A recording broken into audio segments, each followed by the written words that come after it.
Sejam todos bem-vindos à Faculdade Netcom. Estamos no nosso curso de produção de artigos científicos. Sou Paulo Fernandes e hoje teremos a nossa terceira aula. Nessa terceira aula nós veremos as partes dos elementos componentes de um artigo científico. Neste caso, o resumo, a introdução, materiais e métodos e a fundamentação teórica. No caso do resumo e palavras-chave, veja, o resumo, como o próprio nome já diz, ele é um resumo do que o artigo tem em seu conteúdo. É o resumo do conteúdo do artigo. No caso deste resumo, é interessante apresentar qual o objetivo inicial do artigo, logo de cara. O que é que esse artigo se propõe a fazer? Então, eu mostro dois tipos aqui de resumo, certo?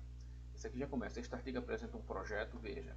E aqui ele vai fazer uma historinha, os processos convencionais de fabricação, vai falar alguma coisa, dando um exemplo, querendo explicar como é realizado e dizendo o que é que esse trabalho tem. Ó, no presente trabalho, amostras de aço submetido. Então ele vai começar aqui a falar do que se propõe este trabalho. Ele deve ter um pouco daquilo que foi realizado no projeto, se possível, um pouco da metodologia, que métodos foram utilizados, isso pode ser visto, e os resultados. Por exemplo, aqui nós vemos, olha, os resultados mostraram que existe uma correlação. Então aqui nós temos resultados e aqui também resultados. E aqui ó, mostra um pouco da metodologia. As simulações foram realizadas e as medições, ok? Então nós temos o objetivo do trabalho, nós temos um pouco da metodologia e nós temos os resultados obtidos. E dentro disso nós temos as nossas palavras-chave que representam o trabalho. As palavras-chave são palavras que representam do que se trata esse trabalho. É uma pena teste circular, linha de microfita, técnica de impedância e SM. E essas palavras devem aparecer no corpo tanto do resumo, como também no conteúdo do texto, porque são representativas do trabalho como um todo. Okay? Então o resumo ele tem algumas partes. Ele tem o objetivo daquilo que foi realizado e por que foi realizado. Ele tem uma parte da metodologia como o trabalho foi realizado e os resultados obtidos e principais perspectivas, certo? E como eu disse, as palavras-chave, elas devem ser citadas tanto no resumo, porque são representativas para o trabalho. A introdução é um pouco mais complexa de ser feita. A introdução ela requer que você tenha um problema que você está estudando ou que você deseja estudar, as informações de trabalho já publicados sobre o tema, que geralmente existem, e ele define também qual o objetivo do trabalho. E na introdução também tem uma pequena, no último parágrafo, a divisão do restante do trabalho que há de ser apresentado, juntamente com a revisão da literatura que foi trabalhada e deve ser incorporada ao texto, mostrando os trabalhos clássicos, como aquilo foi realizado por outros, quais foram os resultados. Okay? Junto com essa revisão da literatura, você deve ter também um estado da arte. Isso é encontrado em revistas, livros, pode-se usar palestras, pode-se usar vídeo, dependendo do trabalho, sim. Mas você precisa identificar qual é o estado da arte, como se resolve aquele problema que você identificou hoje, como é que as pesquisas demonstram que isso é realizado, que isto é resolvido, ok? E devem ter relação com o tema principal do seu trabalho. Então aqui tem um exemplo de introdução, onde veja, o uso crescente de equipamentos sem fios, quais utilizam o espectro eletromagnético, tem despertado interesse em diversas instituições. Então aqui está fazendo primeiramente uma ponte de contato do porquê as pessoas estão estudando e como isso é utilizado na prática, no caso dos equipamentos sem fio.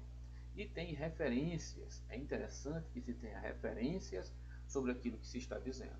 Vão fazer determinados conceitos, vão se dar determinadas siglas, essas siglas precisam ser definidas, esses conceitos precisam ser definidos e precisam ser colocados em pauta como aquilo é resolvido, o estado da técnica, que técnica é utilizada, como é que é o estado dela e principalmente o estado da arte, como as pessoas fazem aquilo.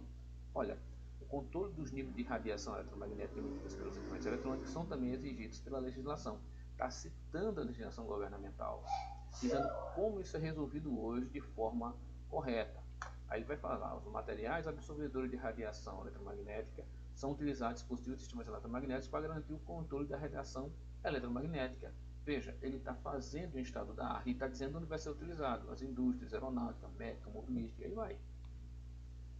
É preciso ter esse critério na introdução. Na introdução, nos últimos parágrafos, geralmente o último parágrafo, você deve colocar qual é o objetivo do trabalho e como está dividido. Eu boto 2 exemplos aqui. Ó, a técnica proposta nesse trabalho proporciona um aumento da largura da linha de transmissão, papapá, papapá, e lá vai, lá vai, lá vai. Esse trabalho está dividido em mais 3 sessões além dessa introdução. Ele divide. A mesma coisa aqui. Então, isso aqui é praxis. É uma prática já estabelecida na produção de artigos. Outra parte são os materiais e métodos, onde se deve-se descrever de forma objetiva os materiais utilizados e o modo de execução dos experimentos. Lembre-se, isso deve ser reprodutível. Em ciência, os experimentos que foram realizados têm que ser reprodutíveis. Então tem que ser claro, as pessoas que estão lendo devem saber como foi feito, ter detalhes para que possam reproduzir aquilo e mostrar que aquilo é viável e é correto. Então, nesse caso, evitar descrições detalhadas de técnicas de uso de corrente ou coisas já bem conhecidas. Por exemplo, você não vai reinventar a roda e definir de novo o que é corrente, se for trabalhando com tensão, corrente, tensão, potência. Se a parte do pressuposto que a pessoa está lendo, ele tem um conhecimento mínimo sobre aquilo. Ok? E as pessoas devem ter a capacidade de, com aqueles conhecimentos mínimos, de repetir aquele procedimento que foi executado. É interessante, se você fizer um trabalho, a gente sempre diz, né? Ah, tá fácil de ler, tá difícil de ler, tá compreensível. A gente diz, olha, pede para outra pessoa ler, para um colega que é da área, para que ele veja se aquilo realmente está, o conceito está correto. O grande problema disso é que muitas vezes há um certo perigo em que as pessoas se tornem concorrentes de pesquisa e possam pegar aquela ideia, isso já aconteceu e aconteceu muito, pede para um colega ler, o colega lê aquele material e vai fazer, tentar fazer aquela publicação na sua frente. Vai pegar aquela ideia, vai desenvolver e vai escrever e vai submeter primeiro que você. Mas isso aí são pessoas com uma moral com baixo caráter, e esse tipo de pessoa, de pesquisador, não deve crescer na profissão. São pessoas que não merecem confiança. Aqui temos exemplos de materiais e métodos, certo? Onde você pode ver que são lançadas as bases teóricas também, estado de materiais e métodos, a fundamentação teórica, como é realizado, o que foi utilizado, quais são os conceitos principais e a forma de chamar também cada parte dessas. Por exemplo, lancei uma fórmula, devo colocar a equação, perdão, fórmula não. Lancei uma equação, eu devo identificar por numeração aquela equação.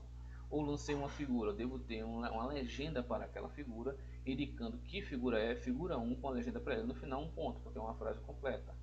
E a minha figura deve ter características. Eu devo poder ler tudo que tem dentro da figura, pelo menos com a mesma fonte que eu estou utilizando para o restante do meu texto. Senão, eu não vou conseguir compreender o que tem lá dentro. Então, é uma ideia interessante para tabelas e figuras. O controle da fonte e os dados que estão lá devem ser compreensíveis, para que você possa entender o que se está colocando. Por exemplo, aqui nós temos um exemplo de como foi realizado, como utilizar, por exemplo, uma figura. Nós temos os equipamentos de teste, certo? E esse equipamento de teste, cada um deles é determinado, por exemplo, sistema de alimentação 1, solenoide, indicando o que tem nessa imagem. E a explicação dessa imagem, geralmente a gente coloca antes da própria imagem. Assim como uma tabela, nós chamamos a tabela 1, dizendo, colocamos um label, uma identificação do que é a tabela, se ela tem uma referência colocada também, nesse caso tem, e dessa tabela é feita uma explicação do porquê eu usei essa tabela antes do meu texto, ok? Na fundamentação teórica, como foi colocado, eu preciso explicar como é que eu estou baseando o meu trabalho. Para isso eu vou utilizar equações, eu vou utilizar tabelas, vou utilizar figuras, vou utilizar conceitos. Por exemplo, aqui um conceito: a propagação de onda eletromagnética é influenciada pelas propriedades elétricas e magnéticas de um meu material, assim como pela frequência do campo elétrico e magnético aplicado. Aí, essas propriedades são afetadas por outros fatores, como a composição do material, temperatura e a frequência de oscilação do campo eletromagnético. Quem disse isso foi esse cara aqui, ó, referência 10. Assim como eu estou utilizando também esta fórmula, tá vendo? Esta equação, perdão, e ela é baseada na 12, técnica transformador de quarto de onda. Então tudo é referenciado, nada sai da cabeça do autor, tem que usar o que já existe e desenvolver a partir disto. Espero que tenha sido claro. Então, para isso, vamos continuar nosso trabalho. Vamos começar o nosso artigo. Vocês já começaram, acredito eu.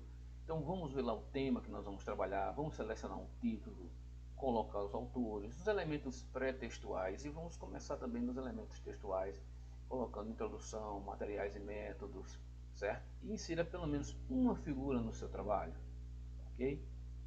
Então agradeço a todos pela atenção e vamos sempre caminhando para frente. Muito obrigado.